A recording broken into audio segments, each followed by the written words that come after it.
Hello friends, welcome to export import learning channel. और आज के सेशन में हम समझेंगे responsibility of the shipping agent, custom agent और लॉजिस्टिक एजेंट। ओके, तो यहाँ पे सेशन को हम इसलिए बनाया गया क्योंकि एक कमेंट्स आया था कि मैं एक लॉजिस्टिक एजेंट कैसे बन सकता हूँ। तो उसके रिप्लाई में ये वीडियो बनाए हम कि एक लॉजिस्टिक एजेंट जो होता है उसकी क्या क्या रिस्पॉन्सिबिलिटी होती है।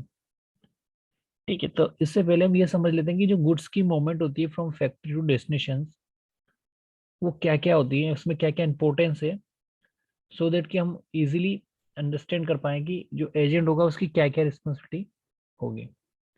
जैसा कि आप स्क्रीन पे देख पा रहे हो, यहाँ पे जब गुड्स फैक्ट्री से डेस्टिनेशन को जाते हैं तो सबसे पहले हमें बुकिंग लेनी होती है। ठीक है, तो बुकिंग लेने के लिए सबसे पहले कंटेनर बुक करना होता है। फिर कंटेनर फैक्ट्री में आता है और फिर गुड्स लोड होने के बाद इसका ट्रांसपोर्ट होता है कस्टम तक। फिर कस्टम क्लियरेंस होती है। कस्टम क्लियरेंस के बाद रेल आउट या बाई रोड वो सी पोर्ट पे पहुंचता है। फिर सेल आउट होता है। ठीक है, फिर शिपिंग लाइन कोऑर्डिनेशन के थ्रू ये डेस्टिनेशन बोर्ड ऑफ डिस्चार्ज तक पहुंचता है। और फिर डेस्टिनेशन पे जो अरेंजमेंट होते हैं जैसे कस्टम क्लियरेंस एंड वहाँ का डेस्टिनेशन का जो एजेंट होता है वो अपनी एक्टिविटी पूरी करके कार्गो को डेस्टिनेशन तक पहुंचाता है। ठीक है, ये जो एक्टिविटी हो गई इसको हमें देखना है कि ये क्या क्या एक्टिविटीज, मतलब इसमें कौन कौन से रोल कैसे होता है। तो यहाँ पे सबसे पहले हमें देखना है कि सबसे पहले जो हमें होगा ट्रांसपोर्ट की जरूरत होगी, क्योंकि हमें अपना कंटेनर फैक्ट्री से उठा के कस्टम तक लाना है। ठीक है, तो यहाँ पे लॉजिस्टिक एजेंट की रिक्वायरमेंट होगी जो कि आपके कार्गो को फैक्ट्री से उठा के कस्टम तक लाए। ठीक है, उसके बाद ठीक है, तो इस चीज के लिए क्या एक्सपर्ट होना चाहिए कि उस जो ट्रांसपोर्ट एजेंट है उसकी रिस्पॉन्सिबिलिटी ये है कि एक्सपोर्टर को कंटेनर टाइम पे पहुंचाए। ठीक है, तो ये इंपॉर्टेंट रिस्पॉन्सिबिलिटी है। इसमें कई ऐसे लॉजिस्टिक एजेंट होते हैं जिसकी वजह से बहुत सारी फैक्ट्री में कंटेनर टाइम पे लग नहीं पाते और जिससे एक्सपोर्टर को लॉस होता है और वो फिर उनके साथ काम नहीं करते हैं।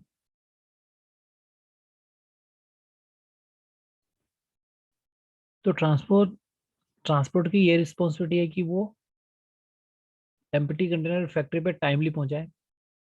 ठीक है, तो मोस्टली ट्रांसपोर्टर क्या करते हैं, गलत इन्फॉर्मेशन देते हैं और कंटेनर टाइम पे नहीं लग पाता है। फॉर एग्जांपल, आज हमें 10 कंटेनर डिस्पैच करने हैं और ट्रांसपोर्टर बोला कि हमने यहाँ से कंटेनर मिल नहीं पा रहा है।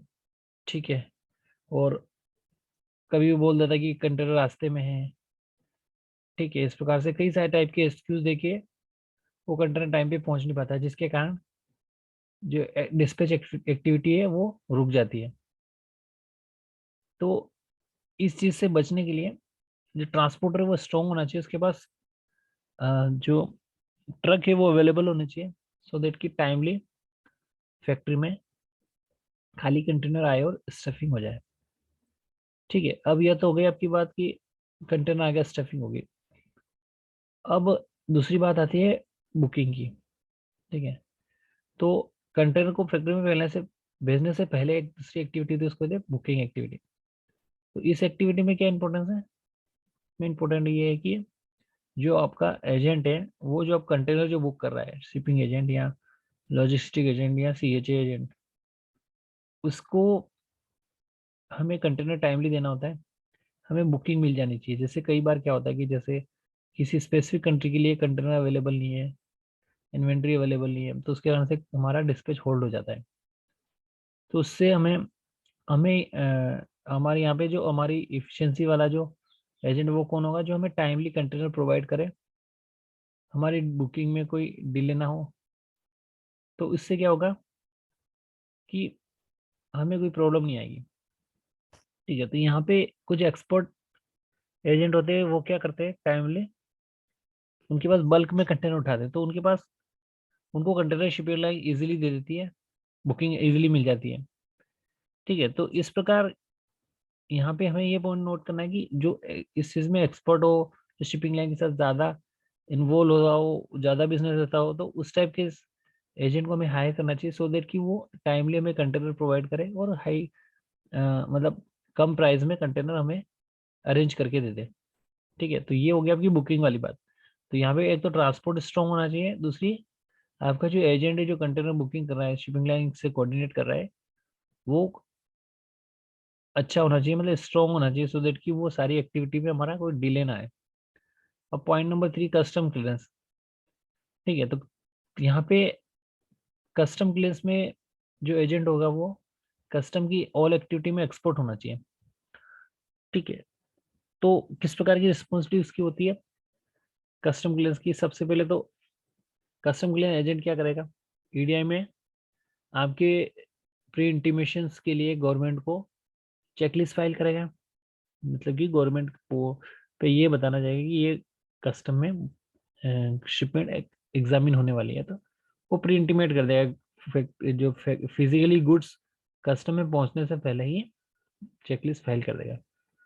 ठीक है, तो इस चीज़ में एक्सपर्ट होना चाहिए, उसको सारे लाइसेंस का नॉलेज होना चाहिए, ड्रॉबैक का नॉलेज होना चाहिए, सारी गवर्नमेंट स्कीम का नॉलेज होना चाहिए। इंपोर्ट के केस में जो फ्री ट्रेड एरिया यूज़ किए जाते हैं तो उसका नॉलेज होना चाहिए कि अगर हम थाईलैंड से या सिंगापुर से इंपोर्ट कर रहे हैं तो जो ड्यूटी है वो नहीं लगनी चाहिए, तो वो सारी चीज़ों का नॉलेज होना चाहिए। और उनमें जो फ्री ट्रेड एरिया लगते हैं उसके उसकी डिटेल्स वो बिल ऑफ मेटेरियल में फाइल करवाने, सो दैट की ड्यूटी बचे। तो इन सारी चीज़ों का नॉलेज उसको होना चाहिए, अदरवाइज कई सारे बेनिफिट एक्सपर्ट को नहीं मिल पाते हैं। तो यहाँ पे ये चीज़ देखना है कि जो लाइसेंस हो गए, एडवांस लाइसेंस हो गए, ईपीसीजी लाइसेंस हो गए, ठीक है, या हर चीज़ में वो एक्सपोर्टर को एडवाइस करे कि आपको ये चीज़ ऐसे करनी चाहिए, शायद इसमें यहाँ पे ये बेनिफिट मिलेगा, आप इस टाइप से ऐसे एक्सपोर्ट करोगे, या फिर आप ये लाइसेंस ले लोगे तो आपकी ड्यूटी बच जाएगी। तो इस टाइप का कस्टम क्लियर एजेंट होना चाहिए जो कि आपको परफेक्शन और हर टाइप का प्रॉब्लम का सोल्व करे। ठीक है, अब कई सारे एजेंट ये ऐसे होते हैं कि जैसे हमारी शिपमेंट फंस गई और वहाँ पे एग्जामिनेशन के टाइम पे वो उसको कन्विंस नहीं कर पाए। ठीक है, तो वहाँ पे ऐसा एक्सपर्ट एजेंट होना चाहिए कि जो कन्विंस कर पाए इंस्पेक्टर को जब फिजिकल एग्जामिनेशन हो रही है। ठीक है, तो वहाँ पे कई बार केस में, इंपोर्ट के केस में फिर कुछ पेमेंट भी तो नहीं होती उनको, शिपमेंट नहीं तो वो होल्ड कर देते हैं। तो वहाँ पे वो चीज़ों का उसे पूरा अंडरस्टैंडिंग होनी चाहिए, इनके साथ वर्किंग एक्सपीरियंस होना चाहिए, सो दैट कि आपका जो कार्गो है आपको टाइमली आपकी फैक्ट्री में लग जाए और आपकी प्रोडक्शन हॉल्ट ना हो। द सेम केस एक्सपोर्ट के केस में कि आपका कार्गो एक्सपोर्ट इजीली हो जाए और आपके कस्टमर को इजीली मिल जाए। ठीक है, तो इस चीज़ का हमें ध्यान रखना है। इसके बाद में आपका जो शिपिंग लाइन एजेंट की जो बात करते हैं हम कि उसमें क्या एक्सपर्टाइज होना चाहिए, उसमें ये एक्सपर्टाइज होना चाहिए कि वो बल्क में कार्गो मतलब कंटेनर्स की बुकिंग लेता हो, सो देट कि उसको कंटेनर अवेलेबिलिटी में कोई प्रॉब्लम ना आए। ठीक है, कभी कभी क्या होता है कि जैसे हमें कहीं किसी स्पेसिफिक कंट्री के लिए कंटेनर चाहिए और कंटेनर नहीं मिल पा रहा है, तो इस टाइप का जो शिपिंग लाइन से कोऑर्डिनेट करता हो, वो बल्क में कंटेनर उठाता हो, तो उस वजह से उसकी वजह से उसको क्या शिपिंग लाइन कंटेनर टाइमली देती है और उसको स्पेसिफिक बेनिफिट भी देती है और कम प्राइस में उसको कंटेनर मिल जाता है। ठीक है, तो यहाँ पे ये चीज़ उसकी होनी चाहिए कि फ्रेट फॉरवर्डर्स जो है वो एक स्ट्रॉन्ग हो, जिससे शिपिंग लाइन से रिलेशन अच्छे हो। ठीक है, सो दैट कि उससे कोई प्रॉब्लम ना आए। और कभी कभी जैसे कोई पेमेंट्स करनी हो इंपोर्ट के केस में, जैसे कंटेनर सिक्योरिटी हो गई आपकी, तो ऐसा आपका एजेंट होना चाहिए कि वो खुद ही पे कर दे और वो खुद ही रिफंड ले। क्योंकि मोस्टली केस में क्या होता है कि जब आप कंटेनर इंपोर्ट कर रहे हो, जैसे 10-15 कंटेनर आपके इंपोर्ट हो रहे एक साथ, तो इस केस में क्या होगा कि शिपिंग लाइन आपसे बॉन्ड लिखवाएगी प्लस आपसे सिक्योरिटी लेगी कि आप हमारे कंटेनर ले जा रहे हो तो फिर सिक्योरिटी पे करो। तो इस केस में क्या होता है कि हम तो वहाँ पे होते नहीं, शिपिंग लाइन से डायरेक्टली कॉन्टेक्ट नहीं करते, हमारा एजेंट करता है। तो एजेंट आपका स्ट्रॉन्ग होना चाहिए कि वो आपकी बिहाफ पे आपकी पेमेंट कर ले, और जब कंटेनर खाली होके जब रिटर्न करे वापस शिपिंग लाइन को, तो वो अपना पैसा जो उसने लगाया है वो वापस अपना रिफंड ले ले। ठीक है, क्योंकि कभी कभी क्या होता है कि वो पेमेंट्स के लिए फिर वो हमें कॉल कर देंगे, सर ये पेमेंट करवा दो, ठीक है, इस टाइप से। तो वहाँ पे यहाँ पे ये देखना है कि वो बंदा जो हमारी सारी एक्टिविटीज में पेमेंट वेमेंट में सारा में वहीं पे कर ले। ज्यादा होती है जैसे 10 लाख हो गए, 15 लाख हो गए, फिर हम हमारी तरफ से पेमेंट कर देते हैं एज एक्सपोर्टर। लेकिन अगर कम है तो एजेंट पे करके अपने बिल में लगा के दे देंगे। ठीक है, जैसे ड्यूटी की हम बात करें, जैसे इम्पोर्ट में आ रहा है तो ड्यूटी पे करवानी है भाई, तो ड्यूटी बन गई आपकी 15 लाख की। एजेंट बोल रहा है कि सर ड्यूटी में पे नहीं कर पाऊंगा, आप पे कर दीजिए। ठीक है, तो यहाँ पे हम पे करेंगे तो क्या है कि इसकी पूरी फॉर्मेलिटी होगी फाइनेंस की, वो चेक करेगा डॉक्यूमेंट ऐसे करके, मतलब एक पूरा दिन लग जाएगा। तो इस केस में क्या होगा कि कार्गो वहाँ पे एक दिन के लिए होल्ड रहेगा। ठीक है, तो ऐसे केस में कार्गो टाइमली फैक्ट्री में लगे तो इसके लिए उसकी रिस्पॉन्सिबिलिटी है कि वो खुद ही ड्यूटी पे करके ट्रांसपोर्ट अरेंज करके कार्गो को फैक्ट्री में लगा दें। ठीक है, तो ये इंपॉर्टेंट चीज़ है कि वो फाइनेंशियल साउंड होना चाहिए। इसके अलावा डेस्टिनेशन की बात करें, ये तो हो गया आपके पोर्ट टू पोर्ट की बात, इंडियन के पोर्ट ऑफ डिस्चार्ज तक की बात। किसमें कस्टम क्लियरेंस में स्ट्रॉन्ग होना चाहिए, ट्रांसपोर्ट में स्ट्रॉन्ग होना चाहिए, फाइनेंशियल साउंड होना चाहिए सर, सो दैट कि वो हमारी पेमेंट्स टाइमली कर पाए। इसके अलावा कस्टम एक्सपीरियंस होना चाहिए और उसे पूरी इंसेंटिव बेनिफिट और लाइसेंस का पूरा नॉलेज होना चाहिए। अब बात आती है डेस्टिनेशन के लिए।